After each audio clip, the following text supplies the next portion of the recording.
Este programa contém cenas fortes que podem impressionar alguns espectadores. Existem tantos rios no mundo, tantos lugares distantes, que eu raramente volto ao mesmo lugar 2 vezes. Ei! A não ser que eu tenha sido derrotado da primeira vez. Mas tem um lugar onde eu sempre quis voltar. Uma terra que já me derrotou. Uma região de brutalidade sem paralelo, onde há mais de um século a violência e o derramamento de sangue têm sido um modo de vida. Vim para cá há 25 anos, mas eu tive que escolher a época com cuidado. Desde então, a violência contínua e os conflitos impediram que eu voltasse. Este é o Congo, uma região perdida no coração sombrio da África. Uma terra de fábulas, lendas e espíritos. E há um espírito em particular chamado Mami Wata, famoso por atrair pescadores para o fundo do rio, onde eles ficam aprisionados por toda a eternidade. Impossível? Talvez não. Recentemente, novas histórias têm surgido sobre pescadores sendo arrastados para dentro da água e para a morte. Então vou voltar para lá para descobrir se esses relatos são apenas fábulas e lendas ou se há algo à espreita nas profundezas.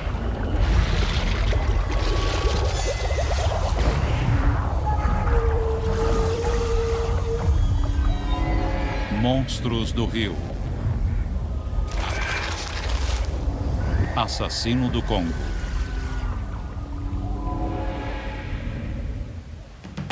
Meu nome é Jeremy Wade. Fisgar peixes é o que me mantém vivo.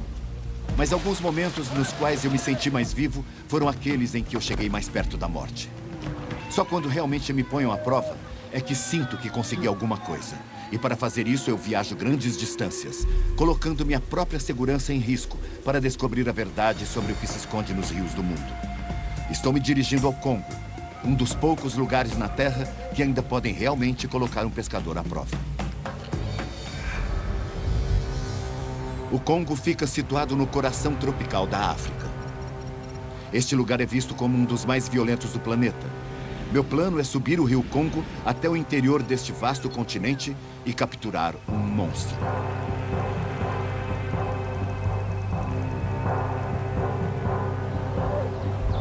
Essa região possui uma grande riqueza mineral, mas séculos de exploração colonial e de conflitos étnicos causaram sua ruína. Agora ela está entre os lugares mais pobres e mais perigosos do mundo. Vim ao rio Congo pela primeira vez com a minha vara de pescar há 25 anos. Eu viajava por um país naquela época conhecido como Zaire. E era um país do tamanho da Europa Ocidental, praticamente sem infraestrutura alguma. Um lugar muito difícil de visitar. Além disso, o país estava sob uma ditadura. E o clima era de verdadeiro medo na época. E não era um lugar que forasteiros visitavam, principalmente quem viajava sozinho como eu. Passei 2 meses e meio aqui. E não peguei um único peixe. Como o país é tão vasto e as condições de viagem tão difíceis, eu passei todo o meu tempo tentando chegar ao rio e depois tentando sair de lá. Mas eu conversei com pescadores e ouvi algumas histórias. Histórias de peixes tão grandes que às vezes puxavam pescadores de suas canoas artesanais e os afogavam dentro da água.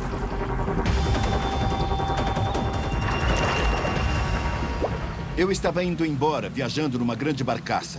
Acho que havia uns 2.000 passageiros naquele barco e eu consegui ver um desses monstros de relance. Alguém o puxou para dentro do barco e eu tirei uma foto. A lembrança desse peixe ficou comigo desde então. Mas recentemente, novas histórias deste lugar chegaram aos meus ouvidos e reacenderam as lembranças do peixe que eu vi naquele barco. E elas me lembraram que eu e este rio temos alguns assuntos pendentes. O povo do Congo é muito supersticioso. Eles acreditam que este grande rio é habitado pelo espírito Mami Wata. Mas será que este espírito aquático, na verdade, pode ser um peixe enorme e raro, como o que eu vi tantos anos atrás? Eu preciso descobrir. Tenho minha primeira visão da vida dura neste lugar quando paro numa aldeia para me reabastecer. A vida aqui é cruel e imperdoável. A simples sobrevivência exige força, espírito e versatilidade. Puxa vida. Algo levemente perturbador nesse peixe é que ele continua vivo. O bagre tende a permanecer vivo fora d'água por muito tempo. E se você vai se deixar dominar pelo sentimento, vai achar que deveria golpeá-lo na cabeça para acabar com o seu sofrimento. Mas se você fizer isso, ele vai estragar muito rapidamente. E a carne vai apodrecer e as pessoas não vão poder comer. Então, se você mora num lugar assim, esse sentimento vai pelo ralo. E você sabe que deve mantê-lo vivo pelo máximo de tempo possível até ser saboreado. É simples assim. Com esse corpo sem escamas e tentáculos que parecem bigodes, os bagres são incrivelmente diversos. Existem cerca de 3.000 espécies diferentes habitando todos os continentes. Com exceção da Antártica, eu já os pesquei no Novo e no Velho Mundo. Mas o Congo é lar de 200 espécies diferentes. É quase o triplo de espécies que existem em todos os rios da América do Norte. Isto é um bagre elétrico. Ah, mas se eu fizer... Ah! Entendi. Ele tem espinhas bem pontudas. Estou aqui para pescar um bagre que dizem que atinge 2 metros e 40 centímetros e pesa mais de 136 quilos. Um leviatã entre os monstros do rio do mundo. O nome local para o rio Congo é Unzadie. Quer dizer o rio que engole todos os rios. Juntamente com seus inúmeros afluentes, ele é o segundo maior sistema fluvial do mundo. Partindo da costa do Atlântico, ele se enrosca por cerca de 4.800 quilômetros pelo interior da África, drenando uma bacia que só é menor em área do que a bacia amazônica. Meu plano é percorrer 800 quilômetros rio acima até a aldeia de Bonga. Esta parte do Congo ficou isolada do mundo exterior até a chegada dos colonizadores da segunda metade do século XIX. Então, tudo mudou. Sob o governo insaciável do rei Leopoldo da Bélgica, um reinado de terror transformou a região do Congo numa prisão. Homens foram escravizados para recolher borracha, e suas mulheres e crianças tinham suas mãos mutiladas se os homens não trabalhassem o suficiente. 10 milhões de congoleses foram brutalmente assassinados. Até hoje, boa parte desta região permanece não descoberta. Este coração sombrio da África continua tão desconhecido para os forasteiros como sempre foi. Não sei muito bem o que me aguarda enquanto me aventuro dentro de um dos lugares mais sombrios da Terra.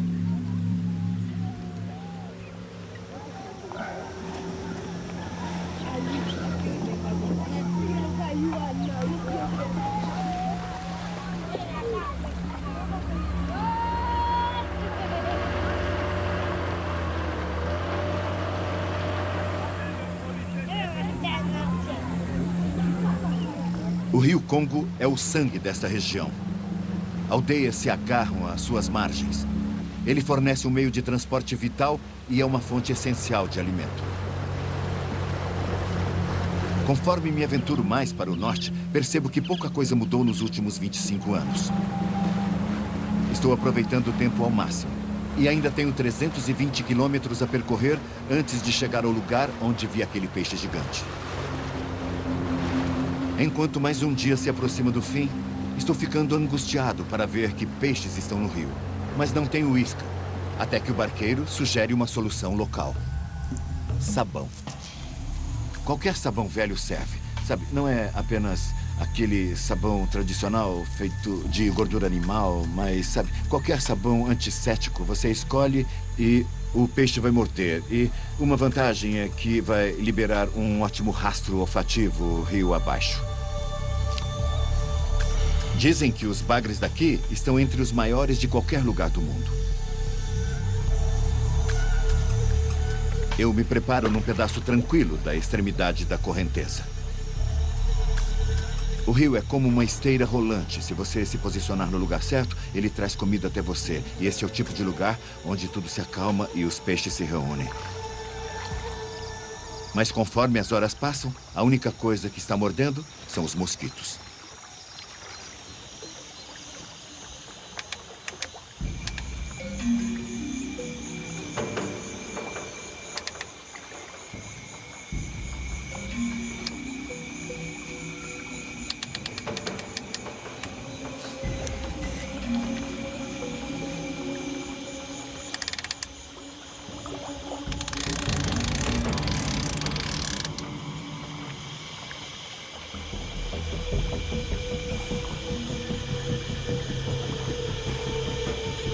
Deve ter sido a correnteza. De vez em quando há um repuxo, mas... está tudo muito tranquilo. E isso é uma grande surpresa.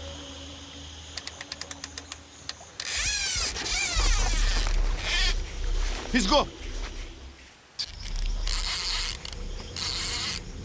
É um peixe. Estou no Congo, bem no coração sombrio da África, em busca de um bagre monstruoso. Vou abaixar. Reconheço que esta é uma das espécies gigantes de bagre, mas é apenas um filhote. Mesmo assim, ele me deu uma canseira e tanto. O que é assustador, já que dizem que ele pode atingir 100 vezes este tamanho e puxar pescadores dos barcos.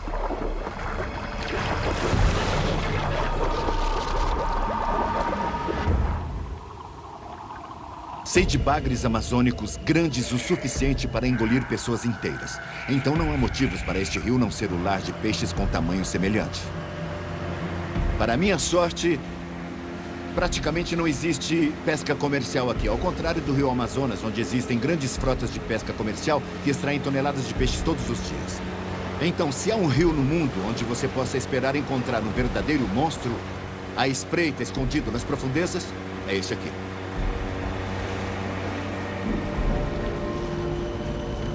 Esse é o fim da linha para este barco. Conforme nos aproximamos de uma remota aldeia de pescadores, eu dou minha primeira olhada num monstro do rio Congo. Angui.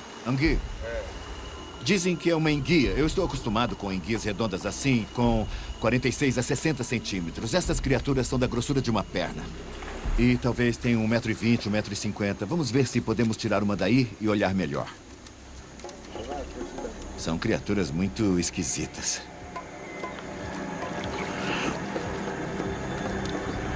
Muito bem. Eu vou colocar a minha mão dentro da boca. Tem umas presas bem feias lá dentro. Parecem bem afiadas. São muito sujas e nada higiênicas. Acho que já sei o que são. São peixes pulmonados.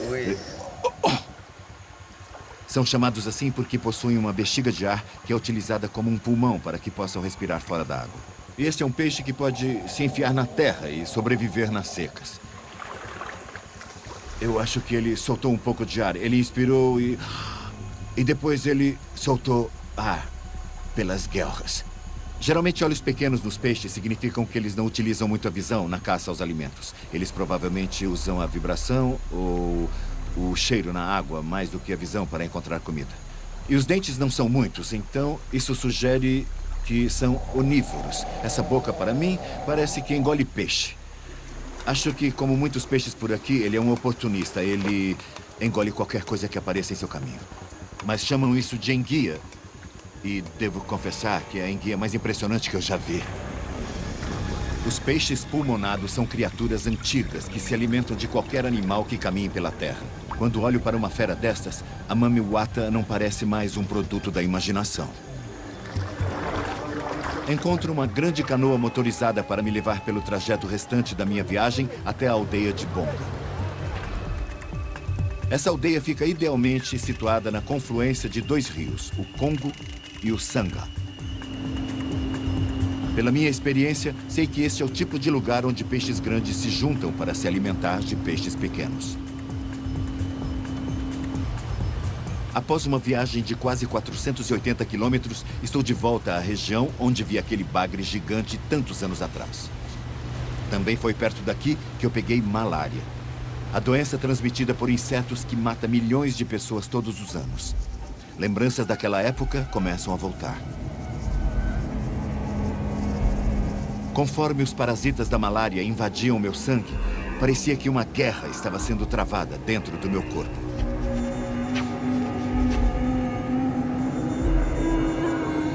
Passei por 2 semanas infernais, com suores, alucinações e febre. O mínimo ruído fazia minha cabeça ressoar. Eu achava que ia morrer. Agora terei que reviver esse pesadelo enquanto espero e pesco noite após noite no mesmo trecho do rio. Quando chego à aldeia de Bonga, o ar é quente, espesso, pesado, preguiçoso. Este será meu lar pelas próximas semanas e é onde minha jornada realmente começa. Sou recebido pelo chefe Nguema. Para minha sorte, ele fala francês fluentemente, a língua deixada pelos colonizadores europeus. Ele explica que foi escolhido entre centenas de habitantes para liderar esta comunidade, que sobrevive apenas da pesca nessas águas. Nguema traz uma bacia coberta com alguma coisa se movendo no fundo. Investigando mais de perto, vejo características semelhantes às de uma cobra. Imagino que ele está me testando. Por aqui, a primeira impressão é a que fica. Não posso passar por uma humilhação. Ele morde? Não morde. Estou na aldeia de Bonga, 800 quilômetros subindo o rio Congo. Nguema, o chefe da aldeia, traz uma bacia coberta. No fundo, uma criatura com características semelhantes às de uma cobra.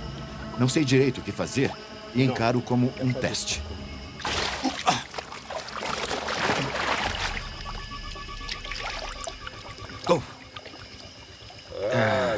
Aqui está. Puxa, é um peixe e meio. Esse é um mangusto. E ele se parece com o cabeça de cobra. Só que estamos na África. Mas é muito semelhante. Essa cabeça ossuda e um corpo muito musculoso. Outro detalhe é que são capazes de viver um grande grupo deles numa pequena quantidade de água. Então, eles são muito bem adaptados às condições de baixo níveis de oxigênio. Acho que vou devolver. Não quero que ele sofra. Existem tantas variedades deste peixe por aqui e é um ótimo exemplo da chamada evolução convergente. Você pega peixes numa parte do mundo totalmente diferente, mas que possuem a mesma estratégia de sobrevivência e eles são muito semelhantes. De canon, il y a beaucoup de méthodes aussi. C'est à partir de 1,55 m, 60. Bom, aqui parece o lugar para se encontrar bagres grandes. O maior que ele já viu tinha cerca de 2,70 m, mas isso já faz um tempo. Hoje em dia seria mais ou menos 1,80 m. Ainda assim é um peixe muito grande. Nguema diz que vai me ajudar. Amanhã faremos uma viagem para conhecer outros pescadores para que eu entenda como o rio funciona.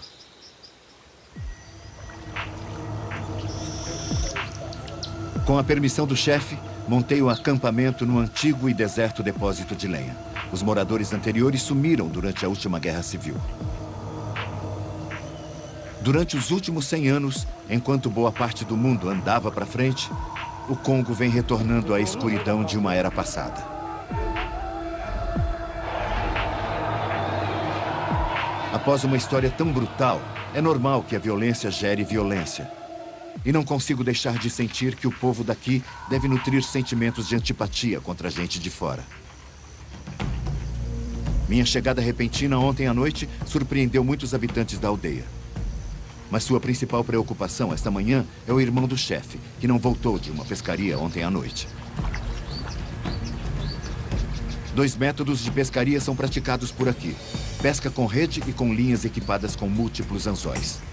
Ambas as técnicas são permeadas de perigos e o chefe me leva para conhecer pescadores e aprender mais. Pela minha experiência, não só essa é a melhor maneira de aprender sobre os peixes, mas você também tem a chance de ouvir histórias que normalmente jamais chegam ao mundo exterior. Na primeira vila de pescadores onde paramos, eu conheço um Ngomba, que me conta sobre seu amigo que foi arrastado do barco para a morte.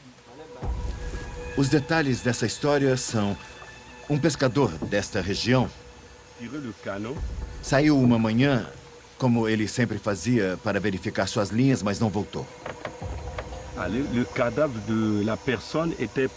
O que aconteceu foi que 2 dias depois, alguém encontrou o corpo dele e um anzol havia perfurado sua camisa e penetrado a carne do seu braço. Pelo estado do corpo do homem e pela linha, eles conseguiram deduzir que ele devia estar puxando a linha e, de alguma forma, o anzol ficou preso nele.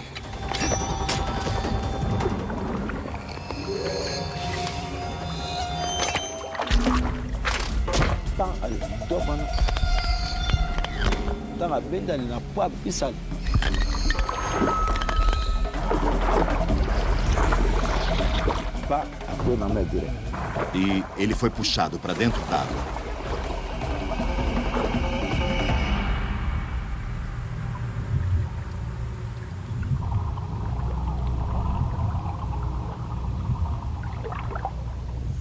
Na mesma linha, em outro anzol, havia um bagre enorme.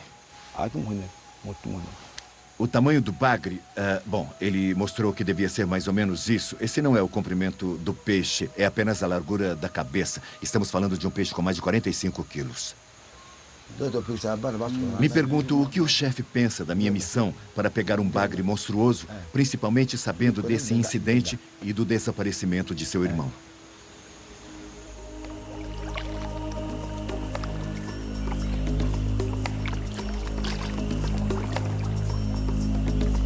Voltamos à aldeia e nos reunimos com o resto dos pescadores que estão saindo para espalhar seus anzóis que passaram a noite na água. Ao longo das próximas semanas, a ajuda dele pode ser a diferença entre meu sucesso e meu fracasso.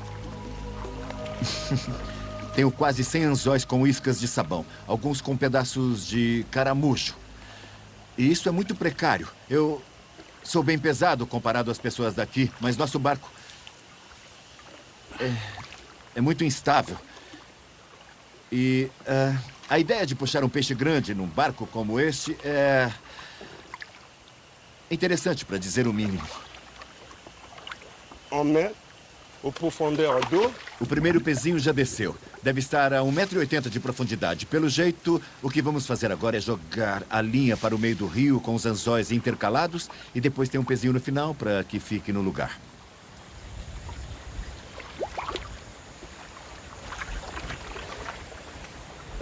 A tensão na linha está aumentando.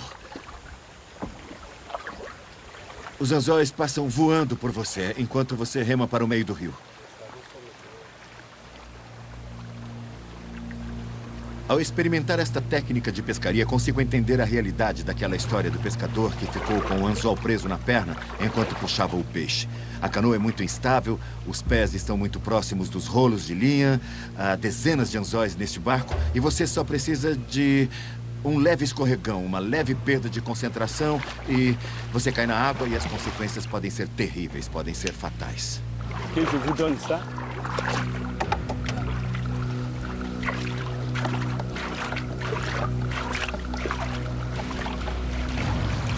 O chefe está ansioso para voltar à aldeia para saber alguma notícia sobre seu irmão. Então, fico sabendo que um pescador da aldeia pegou um bagre de tamanho considerável.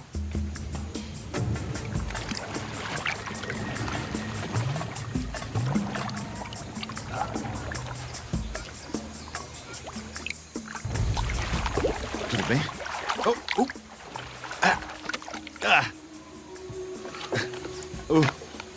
Vamos lá. Dá para ouvir o peixe rosnando um pouco. Mas é um peixe pesado. Eu apenas, sei lá, estou me esforçando para segurá-lo. Deve ter uns 9 quilos, eu acho. Mas é muito troncudo. E essa cabeça parece que compõe 1/3 do corpo inteiro. É uma cabeça muito, muito grande, muito ossuda. E a boca tem praticamente a largura inteira da cabeça. Imagine se você fisga um destes e ele de repente dá um grande salto, arranca a linha da sua mão e talvez um desses anzóis soltos aqui no barco fica preso em você. Você perde o equilíbrio e cai na água. E quando você está na água, com esta criatura puxando você, na verdade, não precisa ser um peixe muito grande para manter você submerso. Você só tem 30 segundos de oxigênio nos pulmões ou algo assim. Seu poder, sua força, não é inconcebível que um peixe, até mesmo deste tamanho, consiga arrastar uma pessoa para a morte. Eu chego até uma parte do rio que, segundo os nativos, abriga alguns dos maiores bagres da região.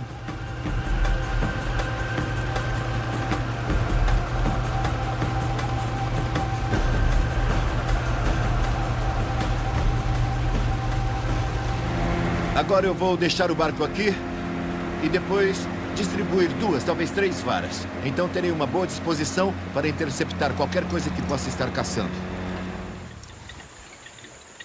O bagre que estou procurando é mais ativo à noite, quando ele vem para a água rasa e utiliza os bigodes para detectar a presa.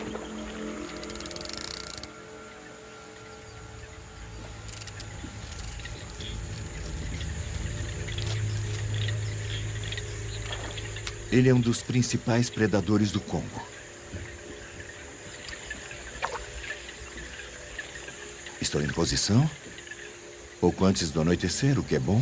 E, ao contrário dos pescadores locais que voltam para casa, dormem e voltam na manhã seguinte para verificar as linhas, eu vou ficar sentado aqui, vigiando as varas. Os mosquitos vão chegar logo, então eu vou abotoar a camisa e aplicar repelente. Mas depois que eu fizer isso, só me resta sentar e esperar.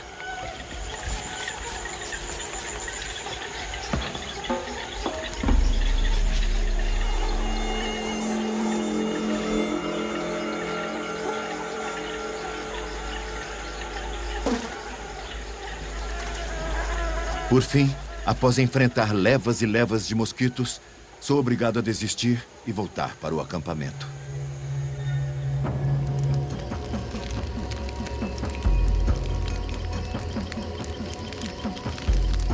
O chefe veio para perguntar se pode pegar combustível emprestado. O irmão dele ainda não voltou da pescaria, já devia ter voltado há muito tempo, então algumas pessoas vão sair para tentar encontrá-lo. Se isso já não fosse preocupante o suficiente, acabei de ouvir na casa ao lado que, do jeito que as coisas funcionam por aqui, acidentes não existem, tudo tem uma causa. E como o desaparecimento dele aconteceu assim que eu cheguei aqui, tem gente começando a pensar que eu sou responsável por isso. A atmosfera aqui mudou. Muitos aldeões estão perplexos. Não sei o que está acontecendo, e isso me preocupa. A superstição é muito forte por aqui. E eu não faço ideia do que pode acontecer comigo se algo de ruim acontecer com o irmão do chefe.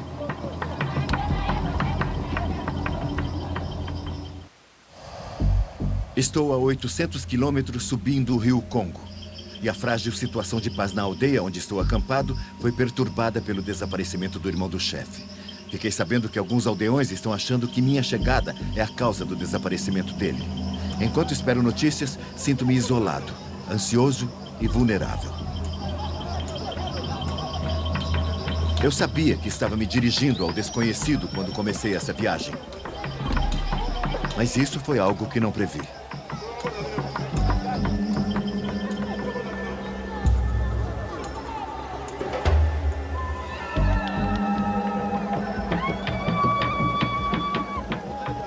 Estou ouvindo uma confusão lá perto da água e mesmo sem ouvir as palavras, eu acho que são boas notícias. Acho que o encontraram, o que é um grande alívio para mim. Isso só prova que a probabilidade de algo assim acontecer não é tão pequena, mas ainda bem que dessa vez o final foi feliz.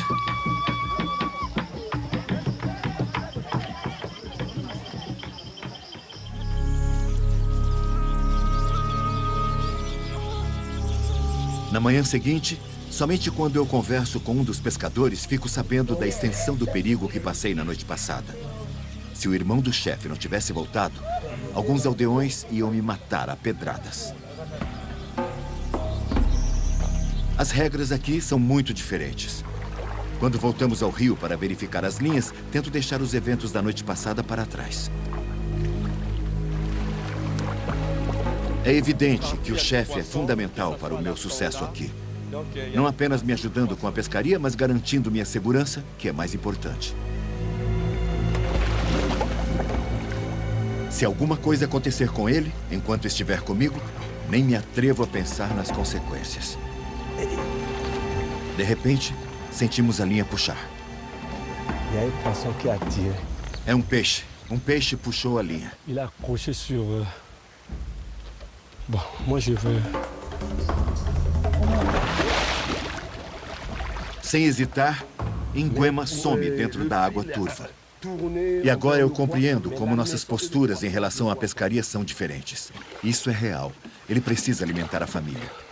Já entrei em algumas das águas mais assustadoras do mundo, mas nessa situação eu teria muito medo de deixar a segurança dessa canoa oscilante.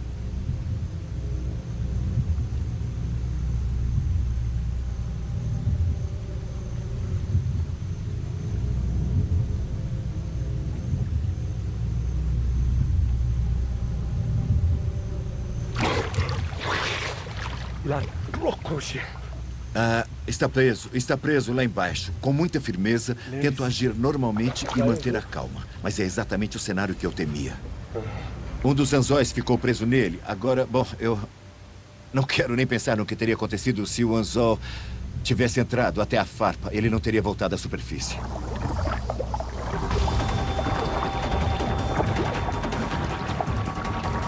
Está ficando claro que o verdadeiro perigo pode não ser o peixe monstruoso, mas o processo de tentar fisgá-lo e o desespero dos pescadores para alimentar suas famílias. A Mami Wata talvez não seja um ser sobrenatural. Talvez seja apenas uma invenção cultural para aliviar a realidade de uma morte prematura na água.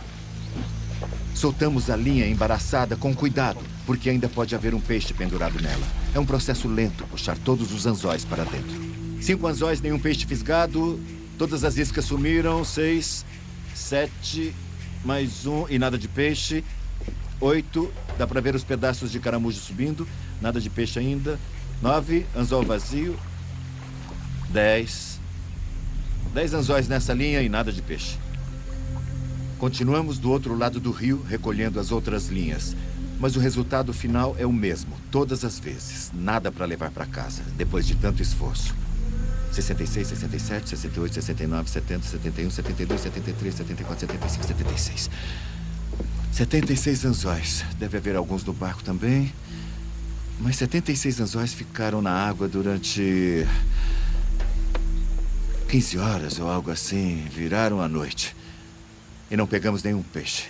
Agora estou começando a calcular. Sabe, eu sempre pesco com um anzol apenas. Isso é o equivalente a ficar sentado à margem do rio durante 75 noites. São 2 meses e meio sem pegar nada. É uma grande surpresa. Vi peixes no mercado e parece que tem um monte de peixe à disposição, mas é claro que esses mercados são pontos de coleta para pescadores que trabalham numa área mais ampla. E podem ter sido pegos há muito tempo. Bagres podem ser fisgados e mantidos vivos após a captura por várias semanas. Parece que é um desafio muito mais difícil do que eu imaginava, pegar alguma coisa aqui.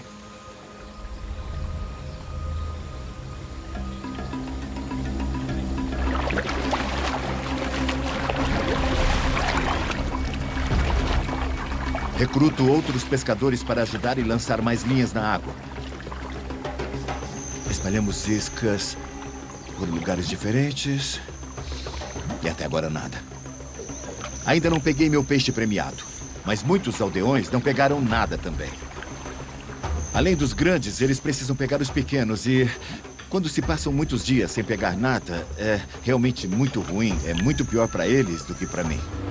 Conforme os dias vão passando, eu vou espalhando as linhas e pescando sozinho em áreas onde os métodos locais não são apropriados. Mas dia após dia os resultados são os mesmos. E isso se transforma num dilema. Se fosse para pegar um bagre gigante, eu normalmente o devolveria ileso. Mas isso espantaria as pessoas que têm me ajudado e que sofrem para tirar sua subsistência desse rio. Após os eventos recentes, estou começando a entender a intrincada relação entre a superstição e a vida cotidiana dessa gente.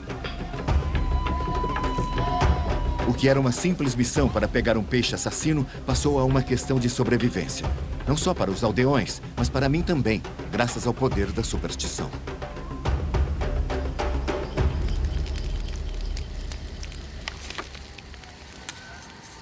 Foram 25 anos e uma longa jornada para voltar aqui, mas até agora nada. Estou quase começando a me perguntar se os últimos 25 anos foram testemunhas do fim do bagre gigante do Congo. E agora o tempo parece estar fechando.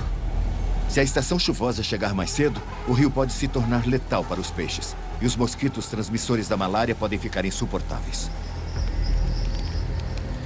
Ao contrário dos pescadores locais, tomo muita precaução contra a malária, mas isso não faz muita diferença aqui.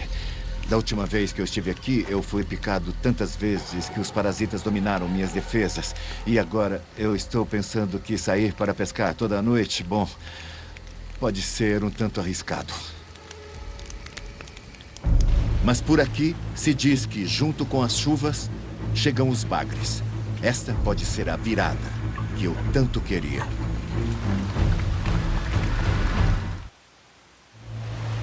Voltei ao Congo para pescar um bagre monstruoso e para descobrir se o espírito Mamiwata está arrastando pescadores para a morte.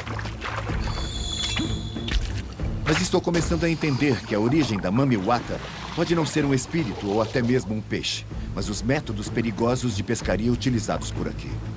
E agora parece que o tempo está fechando. Mas dizem que junto com as chuvas chegam os bagres grandes. Essa pode ser a virada que eu tanto queria. Toco a linha, esperando detectar qualquer sinal de interesse de algum peixe. Os mosquitos iniciam seu ataque noturno. E o rio está jogando tudo em cima de mim. Não sei o que vou pegar primeiro, um peixe ou malária. Mas minha armação é perfeita e não vou sair daqui. Essa viagem está começando a parecer o desafio mais difícil que já enfrentei.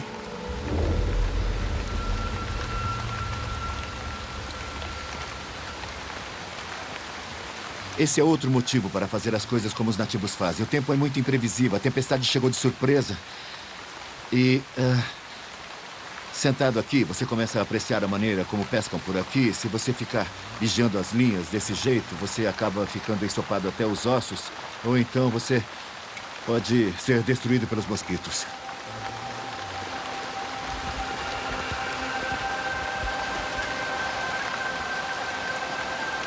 Conforme as horas passam, minha única opção é abandonar o barco.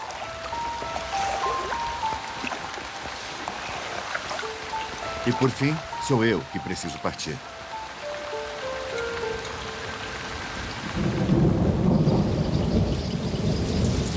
Realmente, parece que tudo está conspirando contra mim. Minha disposição estava tão boa. Eu tinha espalhado algumas iscas, o barco estava numa ótima posição.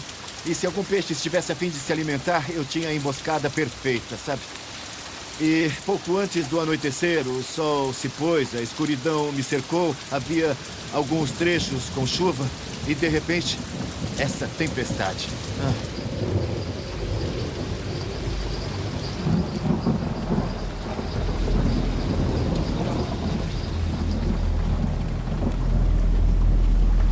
De manhã, o tempo está fechado. O céu totalmente encoberto no centro de uma imensa escuridão.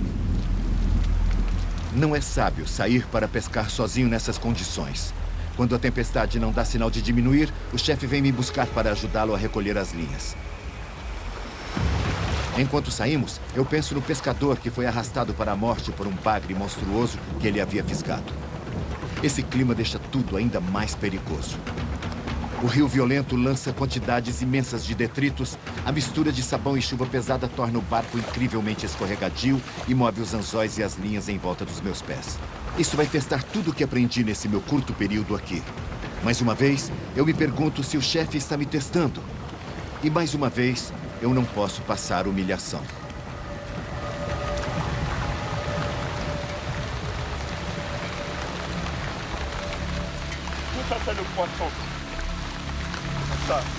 A linha está muito apertada. Está difícil desfazer o nó aqui. Pode significar a presença de um peixe. Eu só preciso ter certeza de estar segurando bem firme depois de desamarrar. Muito bem. Agora, puxando os anzóis. Vou dispô-los desta forma. Muito bem. Eu estou ficando encharcado. Se tiver algum peixe, eu não vou me surpreender.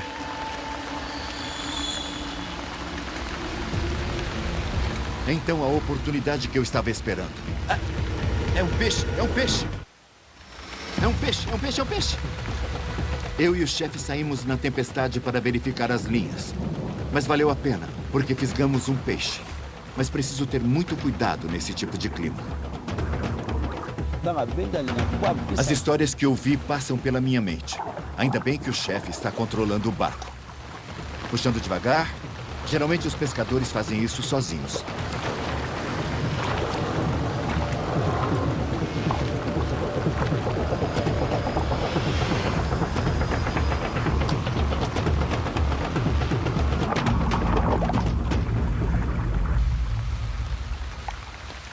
Acho que senti outra coisa.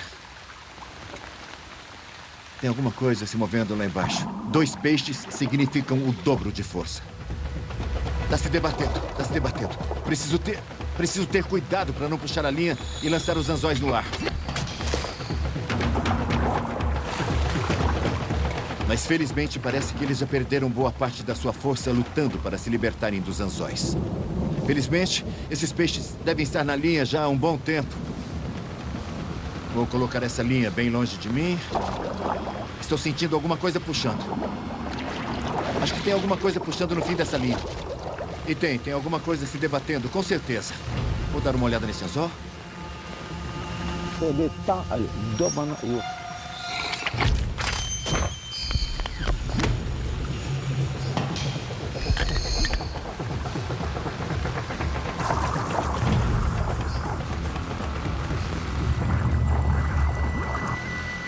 Olha aí.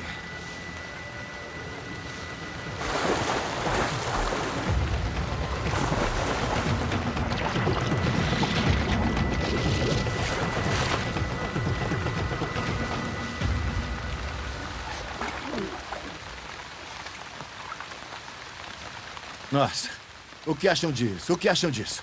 Nada, nada, nada. Eu acho que pode ter sido a chuva que... É bem possível que foi a chuva que atraiu os peixes. 3 belos bagres africanos, 3 belos bagres. O clima está mudando muito.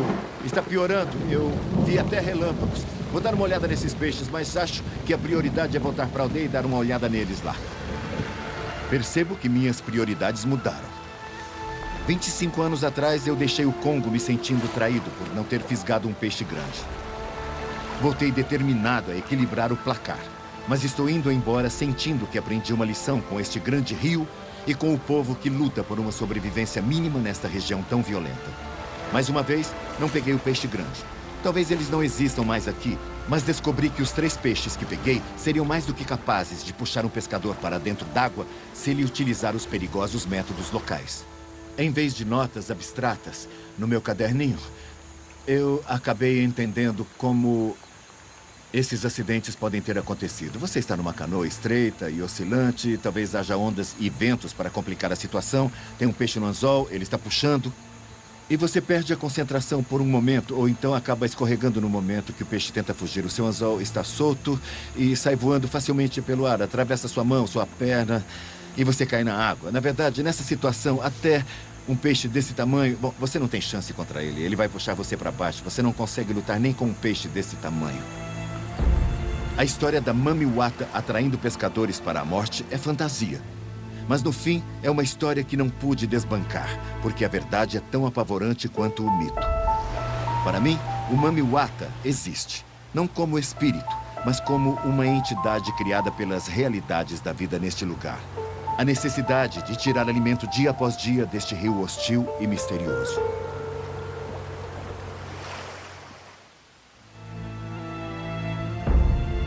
Versão brasileira, DPN Santos.